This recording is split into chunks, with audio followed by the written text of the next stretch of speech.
Praise the Lord and a blessed day po sa inyong lahat.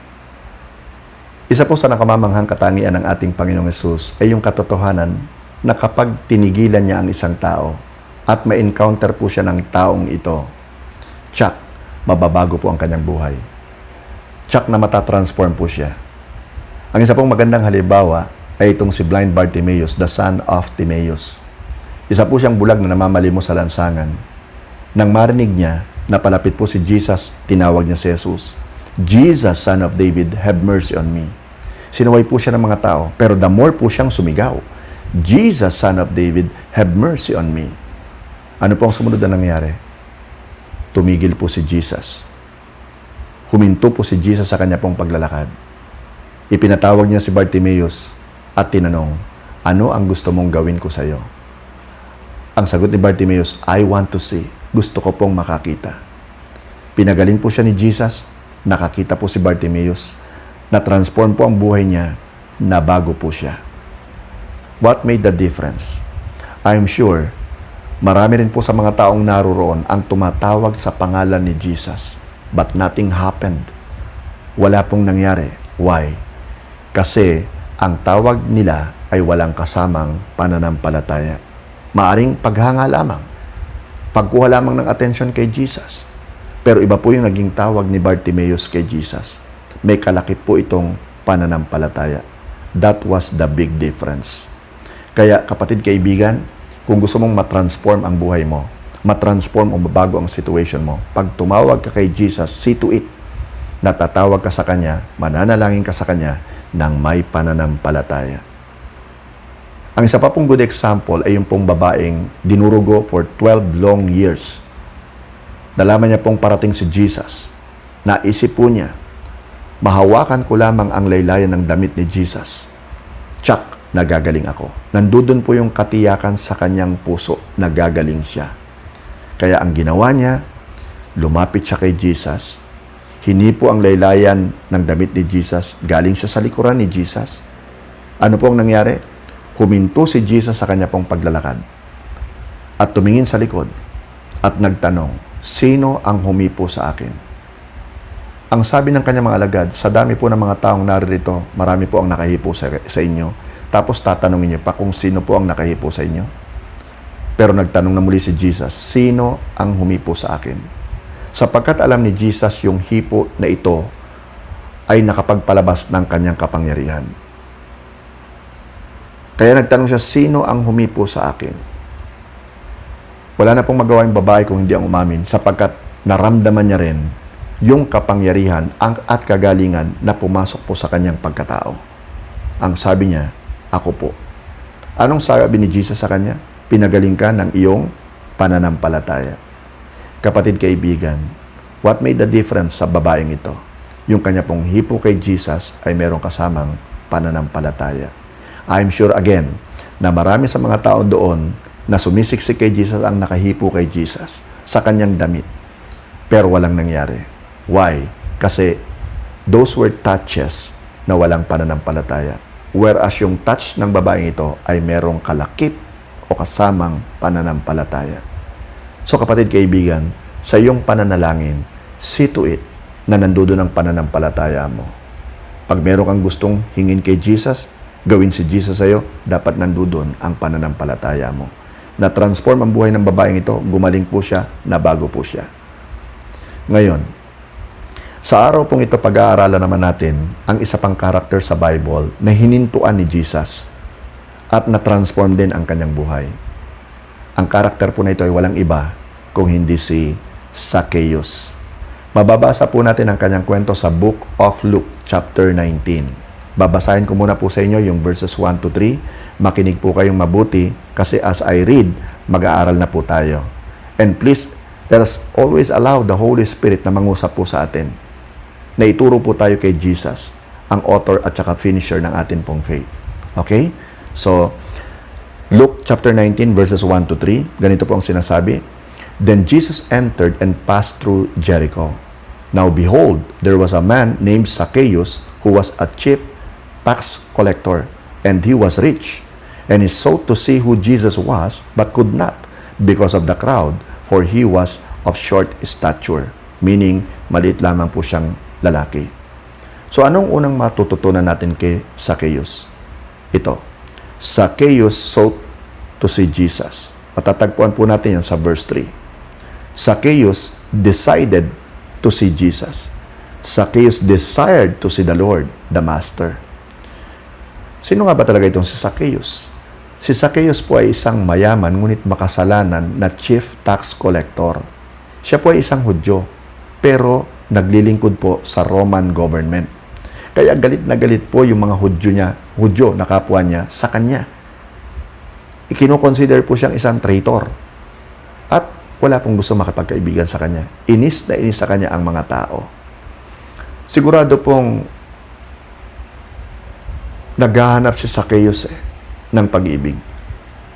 Natitsa ko po na alam niyang may vacuum siya. Bagamat mayaman po siya, marami siyang pera, pero may kulang po sa kanya. At naghahanap siya ng makakapuno po ng vacuum na ito. At alam niya, nabalitaan niya yung patungkol sa kabutihan ni Jesus. Kung paano ito magmahal sa katulad niyang makasalanan. Kaya, nagkaroon po siya ng masiding pagnanasa, masidi pong kagustuhan na makita po si Jesus, makalapit kay Jesus, at makasama po si Jesus. Kapatid kaibigan, simula sa araw nito, tulungan nawa tayo ng Holy Spirit to really seek Jesus with all our hearts. Hanapin talaga natin siya ng buong puso natin. Alam nyo, marami pong mga verses sa Bible na nagbibigay po ng pangako sa mga seekers ng ating Panginoon, sa mga taong talagang hinahanap siya. Ang isang example po dito ay yung sa Jeremiah chapter 29, verse 13. Pakinggan niyo pong mabuti. And you will seek me and find me when you seek me with all your heart. Sino po nagsabi nito? Si Lord God. Ulitin ko po and you will seek me and find me when you seek me with all your heart. Kailangan buong puso natin siyang hanapin. Doon po sa aklat ng James chapter 4, verse 8. Ang sabi po ron, draw near to God and He will draw near to you. Lumapit ka sa Diyos at lalapit siya sa iyo. Wow! And of course, sa Hebrews chapter 11, verse 6, and without faith, it is impossible to please God. Because anyone who comes to Him must believe that He exists and that He rewards those who earnestly seek Him. So kapatid, pag hinanap natin ang Lord ng buong puso, masusumpungan natin siya. Makikita natin siya. Pag lumapit tayo sa Kanya ng may buong puso, masusumpungan natin siya. Ilalapit niya rin ang Kanyang sarili sa atin. At kung tayo lumalapit sa Kanya, hinahanap natin siya ng buong puso, gagantimpalaan niya tayo. How would you like that? Di ba? Anyway, kaya lang, alam niyo kung babalikan natin si Zacchaeus, meron pong hadlang sa kanya para makalapit kay Jesus, makita si Jesus, makasama si Jesus Ano yun? Yung crowd. Yung mga tao. Gusto niya sanang makita si Jesus pero hindi niya po magawa. Alam niyo, minsan, o kahit sabihin na po natin na madalas, sa totoo lang, may mga bagay, tao, o sitwasyon na talaga namang humahadlang po sa atin para tayo po yung makalapit sa ating Panginoon. Ang tawag po sa kanila ay mga road blockers. Okay? Mga roadblocks sa ating buhay. Ano yung una? Yung crowd. Yan ang humahadlang sa atin. Yung mga kaibigan natin, mga kamag-anak natin, mga mahal natin sa buhay. Sila pa actually yung nagiging roadblock sa atin para mapalapit tayo kay Jesus at makapaglingkod tayo kay Jesus. Sila yung humahadlang. Sila yung pumipigil sa atin. Ang pangalawa ay yung pagiging busy natin sa maraming bagay. Roadblock din po yan. Masyado tayong busy. Pangatlo, of course, yung sin o yung kasalanan. Isa pong malaking roadblock yan para makita natin ang ating Panginoon. So, kailangan mapagtagumpayan po natin ang lahat ng mga roadblocks na ito para talaga makita natin at makapalapit po tayo sa ating Diyos na buhay. Pero ang maganda kay Zacchaeus, hindi po siya pumayag na siya po'y mahadlangan ng mga roadblocks na ito. Talagang gumawa po siya ng paraan. Kaya totoo po yung kasabihan pag gusto, may paraan. Pag ayaw, maraming dahilan. Ang tanong ngayon sa iyo, kapatid, ay ito. Gusto mo ba talagang makita si Jesus? Makasama si Jesus? Maranasan ang presence ni Jesus? Gumawa ka ng paraan. Dahil kung ayaw mo, gagawa ka ng dahilan. At si Zacchaeus po, gumawa ng paraan. Okay? Basahin ko po sa inyo ha. Luke chapter 19 verses 4 to 6, yung karugtong. Anong sabi dito? So, he ran ahead and climbed up into a sycamore tree to see him, for he was going to pass that way. And when Jesus came to the place, he looked up and saw him and said to him, listen to this, Zacchaeus, make haste and come down, for today I must stay at your house. So he made haste and came down and received him joyfully. Ang ganda nito, kapatid kaibigan. Biruin mo, of all people, yung kinamumuhian ng mga Hudyo, ang siyang tinawag sa pangalan ng ating Panginoong Jesucristo. Samantalang sila, tumatawag marahil sila kay Jesus, pero hindi man lamang sila tinawag ni Jesus sa pangalan, at hindi nagpresenta si Jesus o inimbita ni Jesus ang kanyang sarili sa tahanan ng mga taong ito. Pero kay Zacchaeus, yun ang kanyang ginawa. So, Jesus stopped for Zacchaeus. Tumigil si Jesus para kay Zacchaeus, kapatid. Yan yung pangalawa. Marami tayong matututunan actually kay Jesus sa kanya pong encounter kay Zacchaeus, or kay Zacchaeus sa kanya pong encounter kay Jesus. Ang una po ito, Jesus sees you. Nakikita ka ng Panginoon. Walang naitatago sa Kanya. Kapatid, alam ng ating Panginoon ang pinagdadaanan mo. Kung ito ba ay financial difficulty, kung ito ba ay relasyon mo sa iyong asawa o anak o kapatid, kung ito ba ay sakit o karamdaman, kung ito ba ay labis na kalungkutan o depresyon o panlalamig sa iyong pananampalataya, alam ni Jesus yon. And He is willing and ready to fill up that vacuum at masolusyonan kung ano man yung problema mo, kapatid kaibigan. Nais kanyang bigyan ng kapayapaan. Always remember that. Pangalawa, kapatid, Jesus loves you. Mahal ka ng ating Panginoon. Pag-ibig actually nag-motivate sa Kanya para siya po'y huminto para kay Zacchaeus Sa Jeremiah chapter 31 verse 3, gano'n tayo kamahal ng Panginoon? Pakinggan mo ito. I have loved you with an everlasting love. Therefore, with loving kindness have I drawn you. Ang pag-ibig ng Diyos sa atin ay everlasting. Pang walang hanggan ito, kapatid kaibigan. Pang forever talaga. Ang isa pa, Jesus knows your name. Alam ng Diyos ang pangalan mo. Kilala ka niya more than you know yourself. Siya yung lumikha sa iyo Alam niya ang lahat-lahat tungkol sa iyo. Sa Jeremiah chapter 1 verse 5, gano'n niya tayo kakilala? Pakinggan mo ito. Jeremiah 1:5. Before I formed you in the womb, I knew you. Before you were born, I set you apart. Ganun kanya kakilala. Kaya kapatid, kaibigan, ano man yung sitwasyon mo ngayon, ano man yung pinagdadaanan mo, binubuli ka ba? Tulad ka ba ni Zacchaeus na walang gusto makipagkaibigan sa iyo? Do not despair. Huwag kang malungkot because Jesus loves you. He cares for you. He knows your name. He sees your situation. Sa Isaiah chapter 49 verse 16, nasusulat po, See, I have engraved you on the palms of my hands. Wow! Naka-engrave ang mga pangalan natin sa Kanya pong mga palad. Ano kaya ang ginamit? Pentel pen kaya? Ball pen? Lapis? No.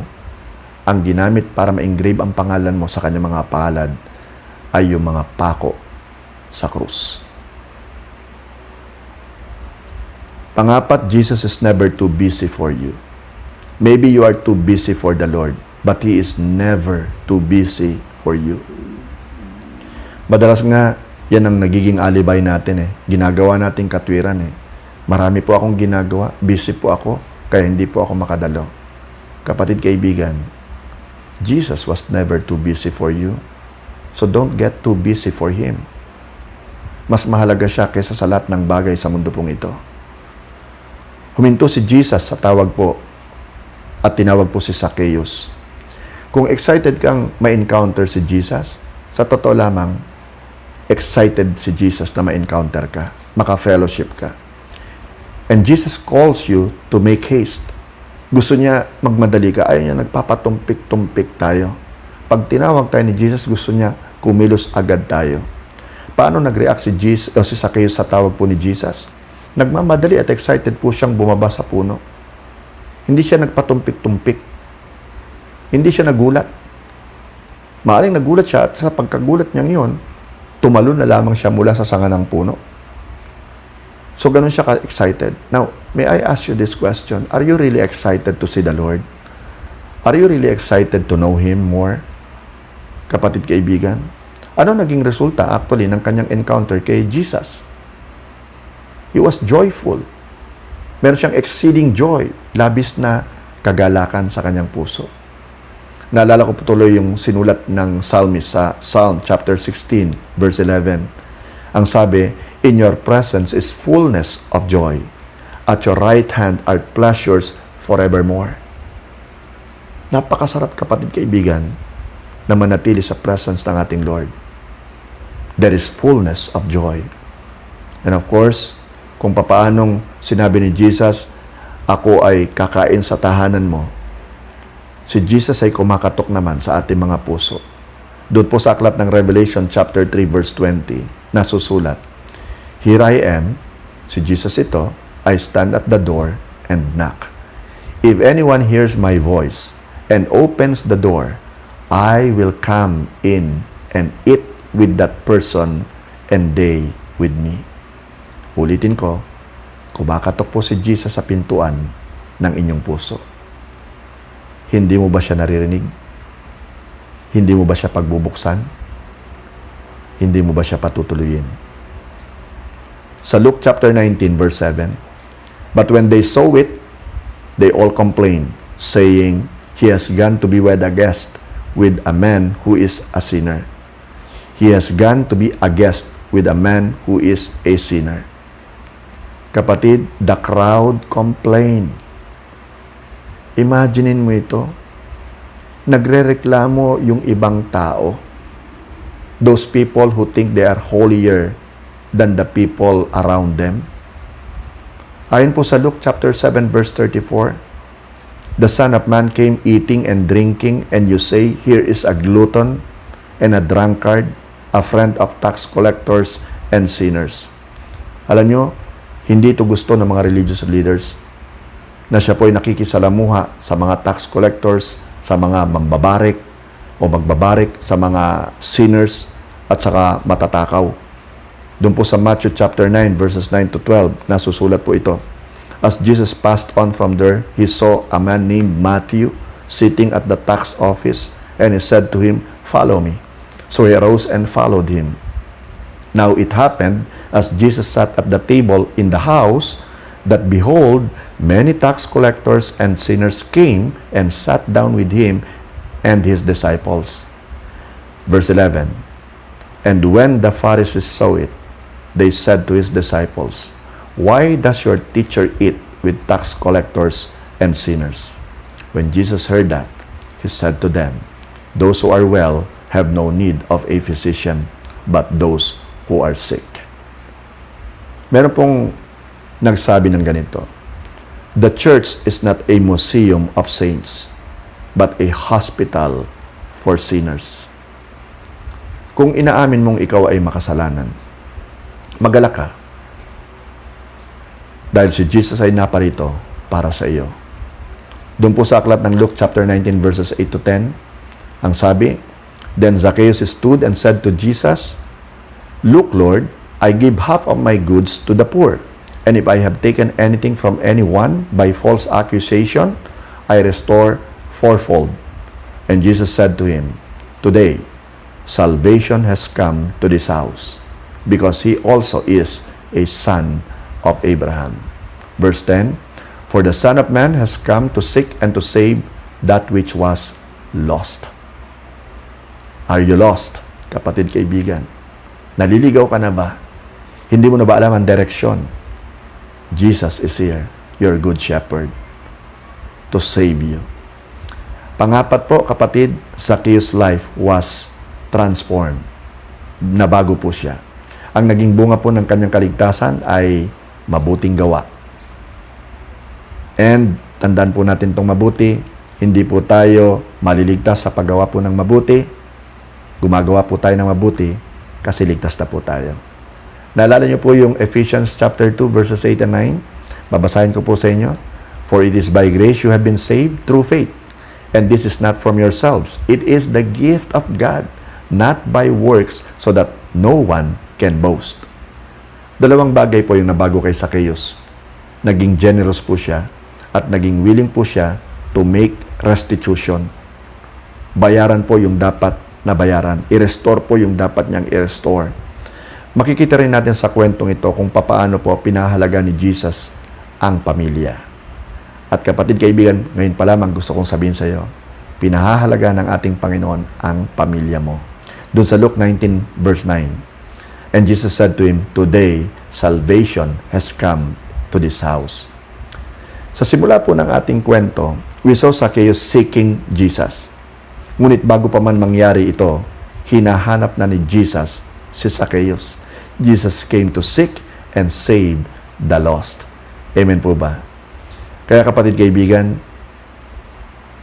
maybe you are not aware of it, but Jesus is seeking you today. Bakit hindi mo tularan si Zacchaeus? A sinner transformed when he encountered Jesus. Bawat isa sa atin, kailangan natin ma-encounter ang ating Panginoon. Nais kasi ng ating Panginoon magkaroon tayo ng closer, deeper, stronger, richer, sweeter na relationship with Him. Huwag kang magpatumpik-tumpik. Make haste. At magpakumbaba ka. Calm down. Humble yourself before the Lord. Amen? At mababago, matatransform ang buhay mo. Hallelujah. Glory to God. You will see the better you. Yung better version of you. Pag nagkaroon ka ng encounter kay Jesus. But first, seek Him with all your hearts. Amen? So tayo pong lahat ay manalangin na. Heavenly Father, kami po ay lumalapit sa iyo at nagpapasalamat po kami sa tulong ng iyong Holy Spirit na siya pong nagturo sa amin at humipo, Panginoon, sa aming buhay. Lord, salamat po sa buhay po nitong si Zacchaeus who sought to see you, my Lord, at nasumpungan kanya at nabago po ang kanyang buhay, na transform po siya. Lord, nais rin po namin mabago ng tuluyan ang amin po mga buhay. Marami po kaming mga nagagawa, naiisip, nasasabing mali, nakakapanakit po ng iyong damdamin, maging ng aming kapwa. Kaya tulungan mo po kami, Panginoon. Lord, samahan kami ng iyong Holy Spirit, patnubayan kami ng iyong banal na Espiritu, Panginoon, sa araw-araw. We continue to surrender our lives to you, my Lord. We want to seek you more, Panginoon, in a deeper way. Tulungan mo po kami. Nais po namin mabago ang buhay namin, ang sitwasyon po namin, O Diyos. Kailangan ka po namin higit kailan paman.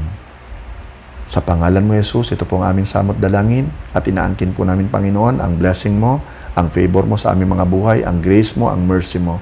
In Jesus' name, Amen. Kapatid kaibigan, kung nais mong tanggapin si Jesus sa iyong puso, sa iyong buhay, sa pagkakataong ito, nais kitang tulungan sa isang maikling panalangin. Kung talagang maluwag sa puso mo na tanggapin siya as your Lord and personal Savior.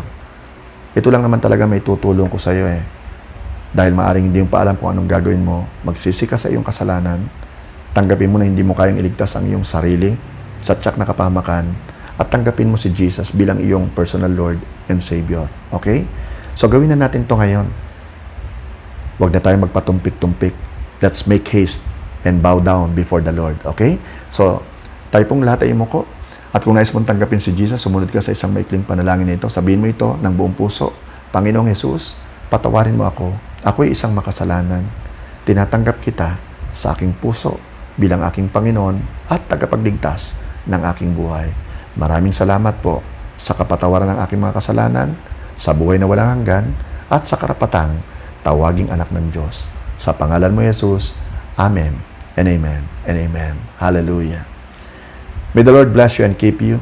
May the Lord make His face to shine upon you. May the Lord be gracious unto you. And may the Lord turn His face toward you and give you peace. Shalom. Amen and amen and amen. Keep safe always, mga kapatid. Stay strong in the Lord and in the power of His might. Amen? Praise God.